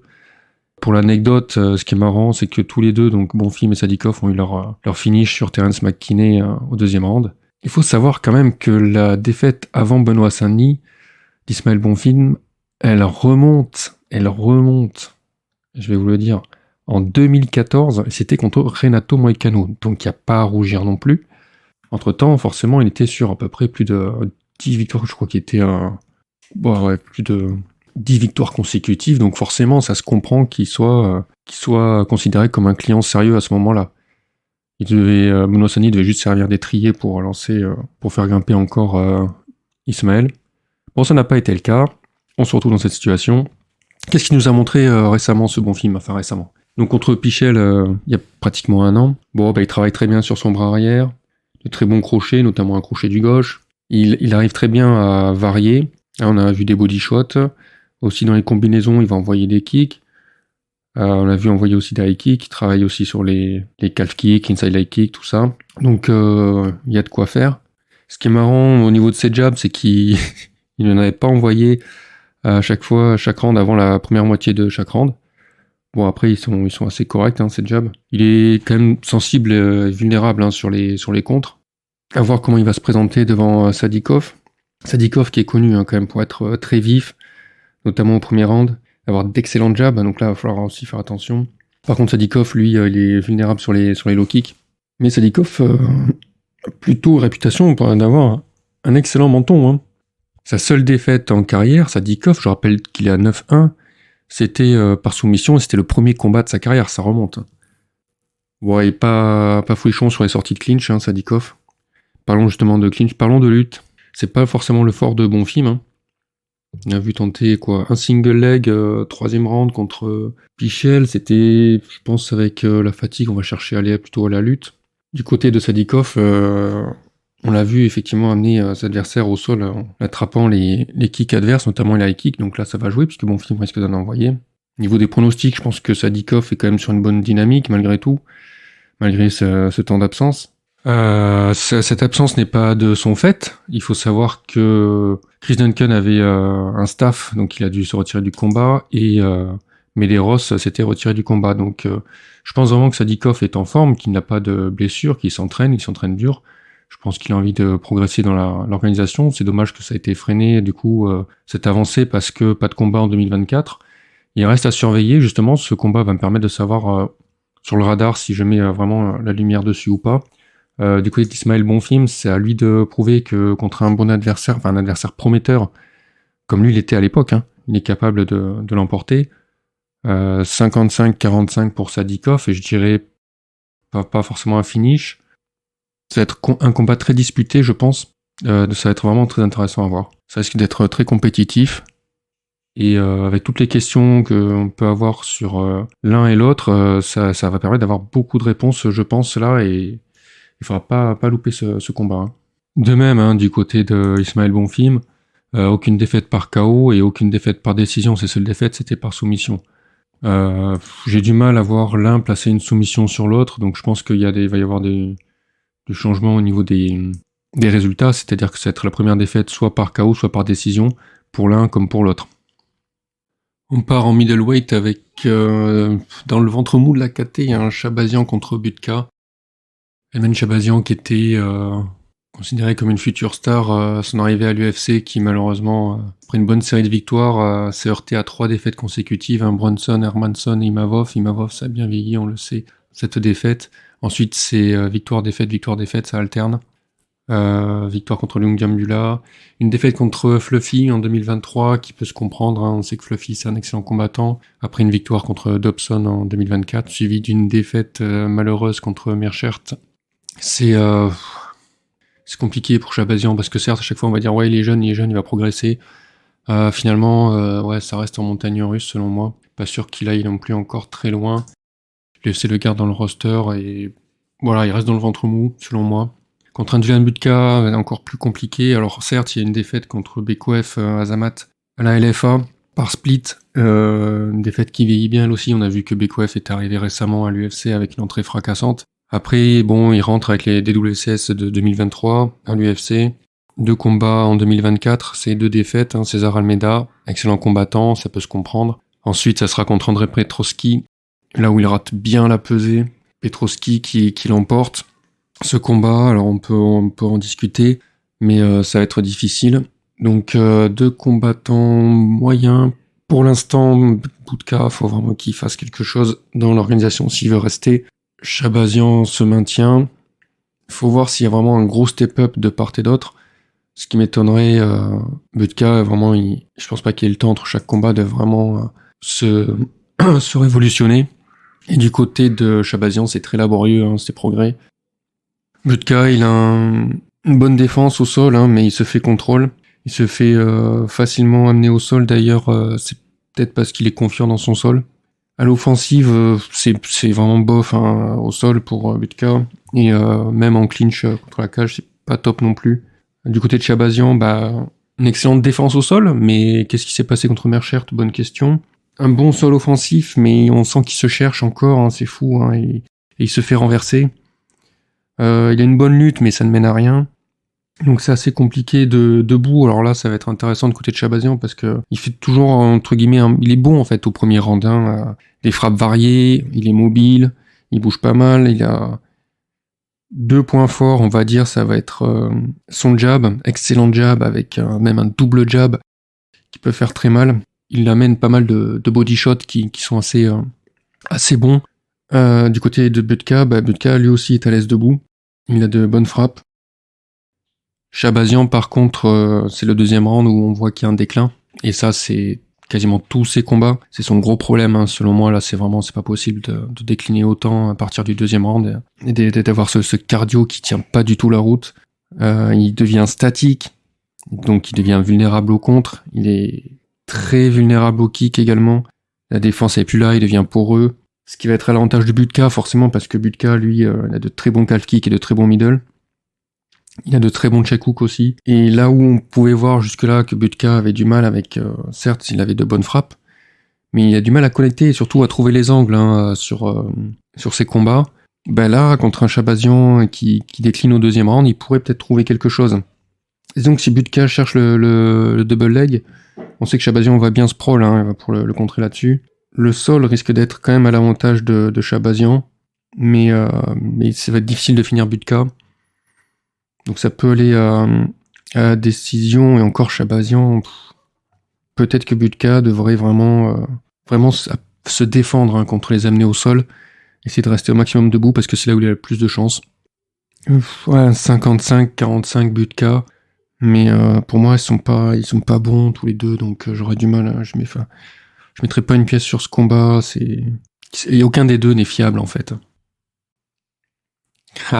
On arrive au co-main event. Ce co-main event et main event ont un point commun, c'est qu'on va avoir des jeunes stars montantes qui vont tenter un gros step-up et tenter d'intégrer directement le top 10 sans passer par la case top 15. Gros défi pour eux. Co-main event, c'est Zalal Youssef contre Kattar Calvin. On est chez les featherweight, ça va être très intéressant. Kattar qui est quand même sur 3 défaites consécutives, même si cette blessure contre Allen en 2022, ce qui fait que pendant 1 an et demi après il a pas combattu, puis ensuite il a pris Aljamain Sterling qui est monté d'une KT. Du côté de Zalal Youssef, là, longue histoire parce que ce Zalal Youssef avec lequel moi j'avais du mal parce que je le trouvais vraiment mauvais, je me demandais qu'est-ce qu'il faisait donc à l'UFC à l'époque. Pareil, donc on parle de 2021-2022. C'était moche ce qu'il proposait. Après, il tombait contre Ilia Topuria, Sung Choi, Sean Woodson. Après ce combat contre Blackshear où il pense avoir gagné, il est déçu que ce soit une draw. C'était moche. Je me dis bon voilà. Et il s'avère qu'il est cut de l'UFC. Alors il combat un peu, il change d'équipe, un peu sur la scène régionale, quelques compétitions au Sparta. Moi je fais pas attention au reste de ce qui se passe pour lui. Et d'un coup, il revient pour sauver une carte en short notice contre Quarantillo. Il remplaçait Miranda, c'était il y a 1 an. Je lui permets de revenir à l'UFC, effectivement, parce qu'en dehors de l'UFC, au Sparta, il n'y a eu que des victoires. Donc pourquoi pas, puis des victoires avec des finishes, notamment. Et à ce moment-là, moi j'étais resté quand même sur mes anciennes impressions et j'y croyais pas. Et ben j'ai fait une erreur. Excellente prestation contre Corantillo, où il obtient une soumission au deuxième round, là, c'était beau à voir. Ok, quelques mois plus tard, il combat à nouveau contre Jarno Herrens. Solide adversaire, hein, Jarno Herrens. Ouais, adversaire redoutable. Et là, il part vraiment favori, quoi. On est sur du 1,36, Herrens à 2,91. Oh putain, c'est quand même... Bon, alors, les attentes à ce moment-là, c'est faire attention à l'excès de confiance, hein, parce qu'il a pris le goût du finish, il a l'air d'en vouloir et tout. Voilà, contre Herrens, le mieux c'est de l'amener au sol, et puis de travailler sur les calf kicks au premier round, et travailler sur les jabs au deuxième round. Alors effectivement, hein, travailler sur les calf kicks dès le début, il se fait surprendre par des feintes, il se fait assaillir, il se prend une droite, il rate un body shot, il rate un double leg, il arrive en clinch contre la cage, il a réussi son takedown, il prend le dos, il étrangle. Waouh! 8ème victoire par soumission en carrière, pas mal, hein, le gonze là. Mais voilà, on a vu qu'il y avait des brèches en défense debout, là, c'était pas folichon, quoi. Et quelques mois plus tard, le 3ème combat en 2024, il va affronter Jacques Shore, il est encore favori à 1,40, Jacques Shore à 2,75. Alors le pauvre Jacques Shore qui vient d'affronter Brito, aïe, dur pour lui, quoi, il a tapé maintenant Zalal. Croire que l'UFC l'aime pas. Donc Zalal, sur son momentum, hein, gros tour gagnant à l'UFC, 2 finishes par étranglement arrière. Bon bah là on s'attend effectivement à ce qu'il nous fasse encore une soumission, je sais pas, au deuxième round. Je crois que j'avais mis une pièce dessus, j'avais dit en commentaire d'une chaîne UFC Analyse et Pronostic que je vous conseille d'ailleurs, très bonne chaîne. Donc voilà, je me suis dit voilà, il va mettre encore une soumission au deuxième round. Il revient en force le Zalal, c'est son moment là. Alors premier round, il punit les mauvaises distances de Shore avec ses jabs, un très bon jab. Il envoie encore des calf kicks. Il montre une bonne lutte défensive. On sent qu'il y a eu amélioration en grappling, c'est de dingue, quoi, de dingue sur ses combats. Il renverse au clinch. Il envoie une combinaison, mais elle est contrée, parce qu'il se jette trop en avant. Ça, c'était vraiment la crainte. Encore une fois, phase de clinch, il renverse, bam, il réussit un takedown. Bon, ok, deuxième round.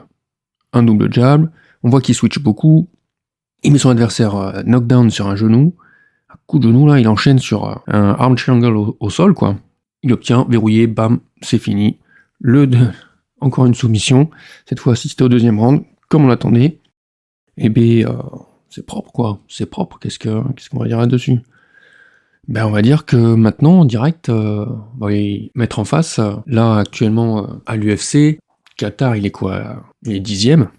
Donc son enjeu, c'est d'intégrer le top 10, quoi. Direct, donc là, grosse pression. La question c'est est-ce que... Parce que moi je suis confiant sur Youssef Zalal, mais est-ce que c'est pas un trop gros step-up? Est-ce que vraiment... En fait, j'aimerais qu'il ait encore... qu'il ne se bride pas. Hein. Je pense pas qu'il va se brider. Il va pas avoir peur non plus de perdre le combat, donc rester un peu trop timide. Mais il faut pas qu'il se jette trop en avant n'importe comment non plus, il faut qu'il arrive à mesurer ça, il faut qu'il soit un peu plus discipliné, mais attention, discipliné ça veut pas dire non plus attentiste, enfin, faut il arrive à garder cette envie en lui, quoi. C'est pas vraiment c'est pas une rage de prendre sa revanche sur le FC qu'il a que et tout, non, c'est vraiment juste, on sent qu'il a envie de combattre, mais voilà, faut pas faire n'importe quoi non plus, et trop en faire, et se faire avoir, quoi. Se faire cueillir. Alors, Qatar, tout comme Zalal, le point commun, c'est qu'ils ont 72 d'allonge tous les deux. Qatar droitier, Zalal il est gaucher. On a vu dernier combat de Qatar contre Aljamain Sterling qui... Bon, alors Aljamain Sterling qui switchait aussi, mais combattait surtout en gaucher. Comme Zalal, mais attention, on n'est pas sur la même adversité. Hein, c'est sûr, Zalal, c'est pas les combattants qu'a déjà affronté Qatar. Qatar, c'est du haut niveau, hein, les oppositions qu'il a eues. Hein. Depuis qu'il est arrivé à l'UFC, on a André Fili, Moïcano, on a Danny Gay, Max Holloway, Giga Chikadze, Josh Emmett, Arnaud Allen, Aljamain Sterling. Ah, c'est des noms, quoi. Ça, c'est des noms qu'on connaît bien. Le problème, c'est que depuis sa défaite contre Emmett, par split, hein, ok, en 2022, il a fait un autre combat derrière contre Arnaud Allen. Il se blesse fin de premier round, en fait. La façon dont il se repose après un coup de pied, c'était un coup de pied, je crois, il repose son pied, était en l'air, il essaie de reposer son pied, sauf qu'il est plus haut que ce qu'il croit du sol. Donc du coup, il manque, c'est comme si il manquait la marche, quoi. Hop, et il se fait mal au genou. Il veut continuer à combattre, sauf qu'on voit qu'à un terrain assez difficile, l'arbitre demande à voir un docteur, le docteur, ok, c'est bon, apparemment il peut prendre appui dessus, mais à peine le deuxième round commence que bon, voilà, genou foutu, il se roule en boule par terre. Bon, victoire pour Allen, hein, certes, mais il va falloir se remettre. Donc Qatar prend 1 an et demi de pause avant d'affronter un nouvel adversaire, et pour se relancer, c'est Aljamain Sterling qui faisait sa montée, son premier combat en featherweight, ancien champion des bantams, à l'UFC 300 d'ailleurs. Bon alors, c'est pas passé comme je pense Qatar voulait, ou je ne sais pas ce qu'il voulait, c'est ça le problème. C'est un gros problème parce que déjà contre Allen, voilà, je trouvais pas réactif, il n'envoyait pas de contre. On voit que Qatar il se défend bien au sol. Et dans ce combat contre Sterling, très bonne défense. Hein. Je veux dire, certes, il se fait amener au sol, mais il se défend bien, il se fait pas soumettre, il prend pas des grosses frappes. Sterling arrive à faire 2-3 transitions, et c'est très bien, c'est normal, c'est Sterling, quoi. Je veux dire, je pense pas que Zalal, qui soit quand même assez bon dans les mêmes phases, c'est-à-dire que, comme je le disais, hein, à l'offensive contre la cage, Zalal a montré de bonnes choses, mais c'était contre Herens, contre Shore, c'était, voilà, là, est-ce que ça va être la même chose contre Qatar, qui on a vu, ça savait s'y prendre. Là, le contrôle que faisait Sterling sur les appuis, sur les axes, c'était vraiment très intéressant. Est-ce que Zalal peut reproduire ce genre de performance? Je ne pense pas. Et debout, oui, debout, Calvin Qatar, j'ai l'impression qu'il est absent en ce moment, je sais pas, ça fait, depuis le temps, il est absent, depuis cette défaite contre Emmett, là, je vois pas de moment debout où il excelle, quoi, il est, l'impression que c'est l'ombre d'un combattant, c'est triste à dire, hein. Donc, il s'entraîne au New England Cartel. On a de très bons noms, hein, du bon coach, mais là, dans la cage, il y est plus, quoi. J'ai l'impression que la cage ne lui va plus. Donc, dans quel mental il va arriver contre Zalal? Déjà, contre Sterling, il était sur 2 défaites, donc fallait quand même qu'il se relance, quoi. Non, debout, très timide, des jabs, bon, préventifs, voilà, attention. Alors, au bout d'un moment, il commence à rentrer, cette jab, hein, mais alors... les jabs en contre les calfs, on sait que Zalal va envoyer des calfs, donc il va sûrement envoyer ce jab aussi. On a vu certes un bon high kick, mais tout seul, il n'y a rien. On sentait qu'il était mal à l'aise quand il était acculé à la cage contre Sterling, qui pouvait arriver, chercher la lutte, chercher des grands crochets ou ce genre de choses. Même Sterling, peut-être c'est pas narquois de sa part, hein, c'est normal, c'est partie du jeu. Au lieu d'envoyer ses grands swings, là, il a envoyé un double jab, forcément, Qatar, à force de se défendre de grands crochets, il s'est fait avoir, bon, c'était pas dangereux non plus. Non, il était trop patient, trop... Oh là là. Défensivement, ça va. Mais alors, le combat s'est fait huer, bon... Il a rien fait, Qatar. Alors, est-ce qu'il va finalement... Là, c'est 3 défaites consécutives, je veux dire, là, il peut pas se permettre une 4ème. Et Zalal, lui, c'est une opportunité de fou, quoi. C'est arriver dans le top 10 de la KT. Donc, ça va être beaucoup d'enjeux pour les deux. Entre guillemets, Qatar, oui, un vétéran. Youssef Zalal, ses seules défaites, c'est la décision. Donc, Youssef Zalal a 28 ans, et Qatar, il a 36 ans. On est quand même sur 8 ans d'écart. J'ai l'impression que The Moroccan Devil est quand même sur un excellent momentum, et Qatar, j'ai du mal à y croire. C'est ça qui est bizarre, c'est que d'un côté, je me dis c'est peut-être un pas de trop pour Zalal. Il est pas prêt, en fait, pour le top 10. Il est pas prêt, j'ai l'impression qu'il est encore trop foufou, entre guillemets, ce qui a ses avantages, hein. Et comme je dis, il faut vraiment pas qu'il se bride. Voilà, faut juste qu'il contrôle ça, hein, ce côté. Mais, ouais. Qatar en face, avec la motivation de se maintenir à l'UFC, ouais, il peut poser problème à Zalal et peut-être faire quelque chose. Mais là, pour l'instant, je sais pas, j'ai pas d'infos, donc peut-être qu'avec la Fight Week, j'aurai plus d'éclaircissements. Là, ça va être du Youssef Zalal, hein. Youssef Zalal qui va prendre le top 10. J'ai du mal à voir un finish sur ce combat, en fait. Mais bon, je mettrai Youssef Zalal. Mais vraiment, tellement d'inconnus du côté de Qatar. Ouais, je dirais... pour l'instant, je dirais 55%, quoi. Il se peut que ça évolue au fur et à mesure, si j'ai plus d'infos. On arrive donc au main event de cette soirée. Jared Cannonier, 40 ans, 41 ans, tu peux en est maintenant. Classé 8ème mondial sur Tapologie contre Grégory Rodriguez, classé 21ème mondial sur le même site. Grégory Rodriguez qui a 16-5 en carrière, Jared Cannonier qui a 17-8 en carrière, et Grégory Rodriguez, si je dis pas de bêtises, il va être à 32 ans, c'est ça, 32 ans. 3 win strike là. Très bien, n'a jamais été soumis Grégory Rodriguez, et Jared Cannonier non plus, si je dis pas de bêtises, voilà, n'a jamais été soumis non plus. Assez compliqué pour Jared Cannonier là, parce qu'il revient de 2 défaites. Alors, on se retrouve encore dans un cas de figure où on a un Cannonier donc, qui est dans le top 10, je ne sais pas actuellement à l'UFC combien il est classé, mais il va affronter Rodriguez qui n'est pas encore dans le top 15, et ça va faire un gros bond en avant pour Grégory Rodriguez, puisque sans être top 15, il va affronter chez les poids moyens, donc Jared Cannonier qui est 7ème actuellement, Vettori ayant perdu une place et Cannonier en ayant pris une. Justement, parlons-en, Jared Cannonier, donc, qui fait partie de ces combattants qui sont là depuis longtemps à l'UFC, beaucoup d'expérience, mais aussi beaucoup d'âge, qui avait fait un excellent combat, on l'attendait pas à ce niveau-là, hein, contre Marvin Vettori. On attendait plein de belles choses encore pour Jared Cannonier, mais comme souvent chez les combattants entre guillemets vieillissants, il y a 1 ou 2 combats comme ça où ils montrent que voilà, ils sont toujours au top. Mais sinon, ça va quand même en général en se dégradant. Ça se voit au fur et à mesure sur un Sherdog. Une défaite, une victoire, 2 défaites, une victoire, 3 défaites, une victoire. Vous voyez un peu le schéma, mais là effectivement, Jared Cannonier contre Imavov, c'était difficile par la suite. Bien sûr, le résultat on le connaît, Imavov le finit au 4e round. Imavov qui venait d'une bonne victoire, d'un bon combat contre Dolidze, puisqu'il avait quitté la Factory, Nouvelle Team, Nicolas Haute, tout ça maintenant on le sait. Affronté Cannonier, et Cannonier sur ce combat avait commencé à montrer des signes de fatigue, fin du 3e, début du 4e round. Un combat assez serré hein, quand même, hein, faut pas se mentir. Cannonier qui était toujours bon, c'est vrai que le voir, moi j'adore le voir combattre debout. Et on l'a vu en plus plus récemment, contre Caio Borraio. Franchement, à l'entrée du 5e round, j'étais vraiment sur un 2-2, hein, 2 rounds partout. Je n'ai pas compris le scoring des juges à la fin. Il y a des juges qui donnaient 49-45. Enfin, j'ai pas vu de round où il y en a un qui donnait littéralement son adversaire. Certes, le 5e round a été très difficile, justement, ça a été décisif, hein, parce que Caio Borraio a bien sonné Cannonier sur un 1-2. Il est à 2 doigts du KO, TKO, hein. Et je sais plus sur quelle séquence, voilà, c'était contre Imavov, c'était pareil, il envoie un 1-2 en contre-entrée. Il se fait cueillir hein, du coup le Cannonier là-dessus.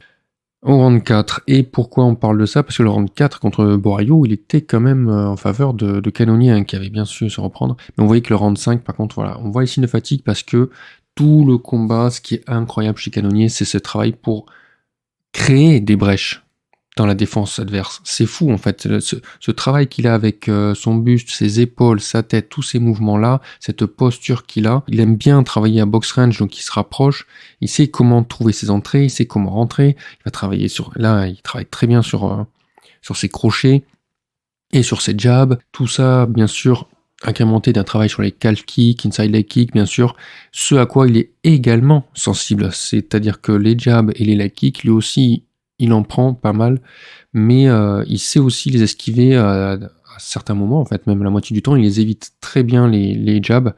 Les crochets, il est pas vraiment vulnérable aux crochets. Moi, sur les derniers combats, c'est pas ça qui va le faire trembler, tomber ou quoi que ce soit. C'est surtout, là, on l'a vu, c'est des frappes vraiment en ligne, même, je dirais précisément des 1-2.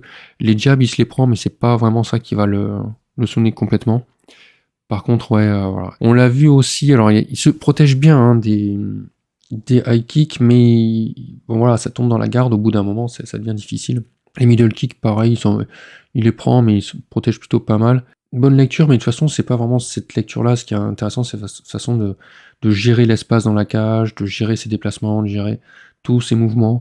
C'est très intéressant à voir, et même là, s'il est sur 2 défaites consécutives, ça reste toujours un excellent combattant pour un top 10, sachant que contre Caio Borraio, du coup, il jouait le gatekeeper du top 5, du coup il est descendu dans le classement, et là, être gatekeeper du top 10 contre un Grégory Rodriguez qui est pas dedans, enfin, Grégory Rodriguez, pour moi, il devrait affronter un top 15, il a pas vraiment, je suis pas sûr qu'il ait vraiment le niveau du top 15, catégorie middleweight qui change beaucoup, effectivement, au sommet, puisqu'on a des changements de part et d'autre hein, sur les champions, les défenses de ceinture, tout ça, les Ramzat qui montent, Imavov qui monte, La revanche du Plessis, Strickland, Adesanya qui descend, Whittaker qui descend, Caio Borrello du coup qui monte aussi. Mais on est quand même sur la catégorie, il faut pas oublier dans le top 15, donc on a Bonical, on a Fluffy, on a toujours Dolidze, Brendan Allen, ou même un Marvin Vettori qui peuvent, à mon avis, prendre Grégory Rodriguez et qui sont en dessous au classement de Jared Cannonier. Donc passer tout ça pour aller directement affronter Jared Cannonier, il faut y croire quoi. Après, pourquoi pas un combat contre Kopilov ou contre Paulo Costa, ouais, je comprendrais quoi. Bon, Michel Pereira, ça peut toujours être intéressant, mais je pense que Michel Pereira est quand même meilleur que Rodriguez. Là, ça va être compliqué. Grégory Rodriguez se vante d'être un combattant complet. Alors c'est aussi le cas de Cannonier, même si Cannonier, on a vu le combat contre Borayo, tous les deux, on vraiment s'était mis d'accord, on va se battre debout. À part quand il se fait connecter bien sûr au 5e round, mais là c'est pas une amenée au sol, quoi. C'est juste qu'il est tombé et que Borayo a tenté de le finir au sol.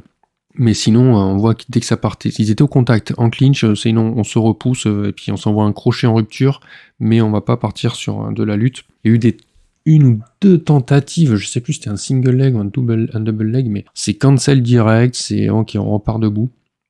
Alors là, on va voir effectivement, on a déjà vu un Cannonier en lutte et au sol. Très bon en lutte contre la cage d'ailleurs, Cannonier. Au sol, je pense qu'il sait très bien se défendre. À l'heure actuelle, je veux dire, mais en fait, le problème de Cannonier, notamment si ça part en lutte, et ça va être à mon avis une bonne stratégie de la part de Rodriguez, c'est pas forcément de chercher à finir au sol Cannonier tout de suite, mais par contre, oui, de lutter et de faire du sol contre Cannonier pour le fatiguer, parce que, certes, on a vu les signes de fatigue contre Imavov, entre le 3e et le 4e round, donc le 4e round était fatigué, mais contre Bouraillou, je trouve qu'il a fait un très bon 4e round. On sentait qu'il y avait des signes de fatigue, mais pas de quoi vraiment perturber son jeu.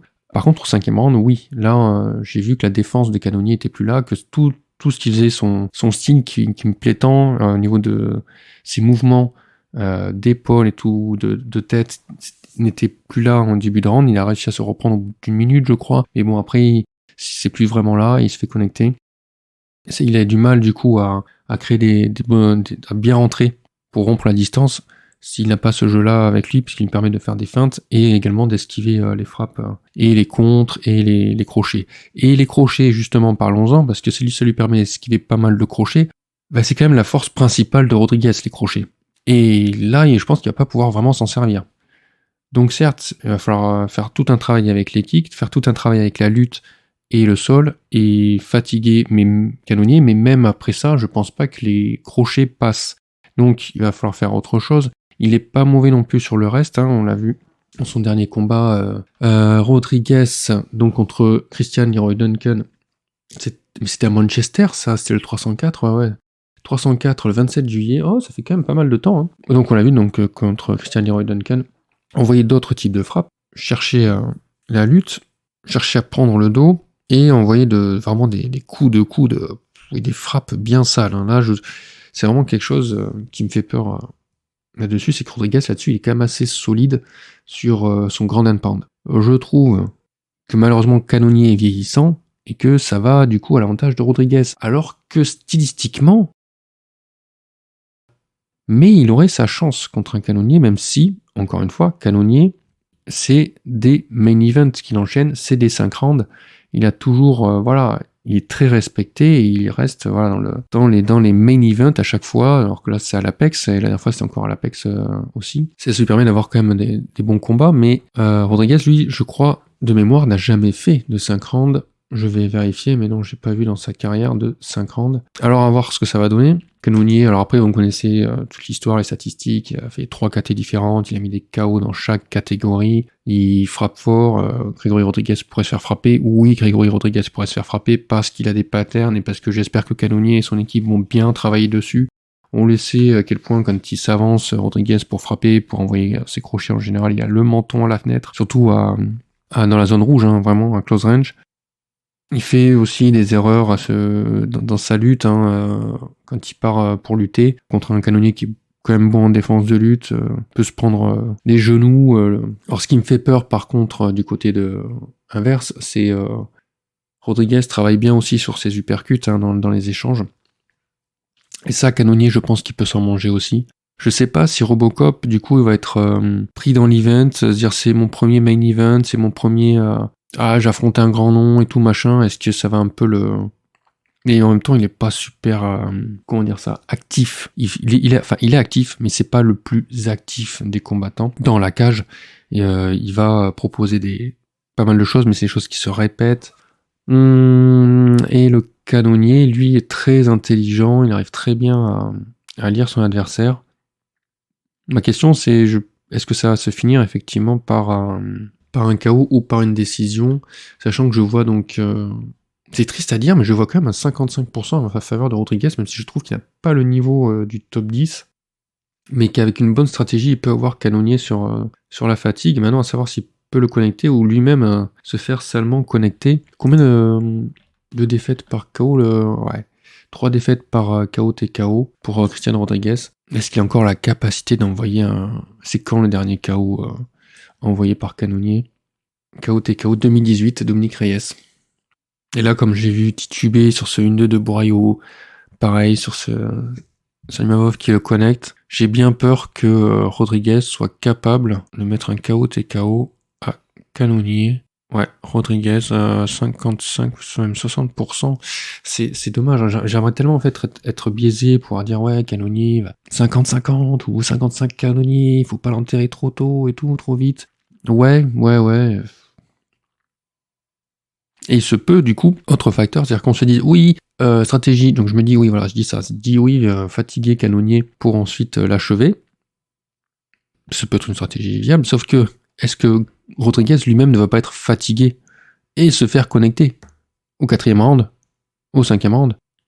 Là, sur son combat contre Duncan, il avait pas l'air d'être une crise de fatigue énorme à la fin du 3e round. J'ai l'impression qu'il peut tenir encore un round, c'est sûr. Après, est-ce qu'il va tenir 5 rounds? Et j'ai l'impression que de toute façon, il va avoir un meilleur cardio quand même que Canonnier, même s'il a jamais fait de 5 rounds.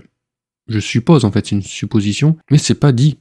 C'est pas... s'il faut, c'est même lui qui va... Tous les deux vont être très fatigués, ça peut partir à la décision. Même si... En fait, le problème de l'enjeu aussi, c'est que même si Canonnier bat Rodriguez, bah s'il bat quelqu'un qui n'est même pas dans le top 15, quoi. C'est pas folichon au niveau de l'enjeu, hein. C'est juste parce qu'il est sur 2 défaites et qu'il faut pas qu'il enchaîne une 3e défaite. Grégory Rodriguez, lui, alors là, c'est la fête, quoi. Là, l'enjeu, c'est rentrer dans le top 15. Donc, à mon avis, il va prendre ce combat très au sérieux. Depuis juillet, il a eu le temps de bien se reposer, de bien s'entraîner, d'être bien à fond pour son prochain combat. Plus, alors là, il doit avoir des managers de fouille, quoi, pour lui proposer, pour arriver à lui trouver un combat comme ça. Ben, la prédiction, c'est quoi? La prédiction, c'est hyper hypothétique, en fait. C'est vraiment se dire, il faudrait, alors Rodriguez 55%, dans l'idée, il lutte dans la première moitié du combat, de sorte à fatiguer donc Canonnier, parce qu'on sait que ça va aider à fatiguer Canonnier, on sait que Rodriguez est capable de lutter. Est-ce qu'il va lutter suffisamment pour ne pas non plus être pris dans le jeu après Canonnier qui reprend le dessus? Parce que Canonnier, je le vois quand même avoir un avantage debout, à moins que Rodriguez arrive avec un game plan où il est bien étudié, tous les combats de Canonnier, tout ça, j'ai encore du mal à y croire à tout ça. L'appliquer, le game plan, bon, ok, admettons. Donc après, Rodriguez aurait l'avantage à partir de la 2e moitié du combat parce que Canonnier aurait donc un cardio plus en chute, mais est-ce qu'on sait si Rodriguez va avoir suffisamment d'énergie lui aussi de son côté pour pouvoir proposer quelque chose de vraiment concluant sur la 2e moitié du combat? Voilà, oui, plus jeune, il peut, on va y croire, on va se dire 55% dans ce cas-là pour lui. Est-ce que ça serait par un finish à réussir justement à reproduire des combinaisons qui sont entre guillemets fatales pour Canonnier, ou alors arriver à la décision, mais ça serait dire à la décision qu'il aurait déjà donné plus dans la première moitié aussi. C'est très hypothétique, c'est vraiment là, pas une pièce sur ce combat, mais ça serait 55%. Sur le mental de Canonnier, je ne sais pas dans quel mental sera le Canonnier là, quel mental aura Canonnier sur ce combat. Voilà, sur ce main event, je dirais plutôt 55% Rodriguez, mais vraiment entre grosses parenthèses, pas du tout confiant sur ce pronostic. Voilà qui conclut cette carte qui devrait être très intéressante pour le radar puisqu'on va avoir beaucoup de réponses normalement. Pour ce qui est du challenge, alors déjà sur l'UFC Riyad, on était à 9 sur 11 au niveau des prédictions, ce qui est plutôt bon. Par contre, au niveau du challenge, on a fini à moins 1,3. Un Peterson qui a fait le con, un Pavlovich qui est pas allé chercher le KO. Ensuite, qu'est-ce qu'on va avoir? 312 qui va se dérouler ce soir. Intéressant, on a quoi? On a Rongzhu, Joussé, Kongwang, Borchev, je sais pas, contre Nolan, je dirais KO décision. Bellato qui va finir croûte au deuxième round, je pense. Jubli, alors la cote elle est montée de fou, donc il y a une grosse value. Tant pis, je vais quand même rester sur Jubli, même si sur le kill assez change. J'ai peut-être foiré complètement mon analyse, je suis passé à côté de quelque chose. Topuria contre Thickness, alors là, difficile de se prononcer, pas assez d'informations sur les deux. Allez, si, je vais dire le combat n'ira pas à la décision. Ensuite, Park, Jenkins contre Santos, Santos, du coup, un très léger favori pour moi. Matthews, c'est sûr. Il va battre Prado pour moi, c'est sûr. Texera contre Tafa n'ira pas à la décision. Ensuite, Suarez qui va battre Weili Zhang selon moi, donc on est par soumission au deuxième round, je pense. Par soumission, c'est sûr. Donc là, je sais, j'entends beaucoup parler de Weili Zhang. Weili Zhang, pour moi, elle est trop forte. Il n'y a pas à dire, elle est vraiment trop forte. Par contre, qu'on vient de me dire qu'elle fait une super préparation de ce machin, je le sais, on le sait, tout le monde le sait. On dit ça pour beaucoup de combattants, 9 fois sur 10, il n'y a pas de problème. C'est rare qu'on dise le contraire. Maintenant, ça veut pas dire qu'en face, l'adversaire se tourne les pouces. Donc si on avait autant d'informations sur la préparation de Suarez que juste one-sided sur Weili Zhang, on verrait. Là, on passe à Duplessis Strickland, donc Duplessis, je pense, partir sur une soumission de troisième round, mais de toute façon, ce sera pour Duplessis, donc au niveau de la prédiction. Au niveau du challenge, 2 pièces sur Matthews, c'est sûr, une pièce sur Bellato avant la limite, c'est sûr. Une pièce sur Suarez par soumission, je suis assez confiant. Un Joussé plus Park, là aussi, en combiné. Ensuite, on a donc le dégène parlé, le défi d'avoir un combiné de 5, ça c'est très... c'est n'importe quoi, bien sûr, c'est du dégène. Et ensuite, on passe pour cette carte-là, à l'Apex, donc du 16 février. J'ai pas de cote, en fait. J'ai pas la cote de Delgado, je peux pas savoir, je sais pas si Fernandez versus Gordon, ça aura lieu. Du coup, je sais pas quoi faire dans le dégène parlé, quoi mettre encore. J'essaierai de donner les infos un peu plus tard dans la semaine.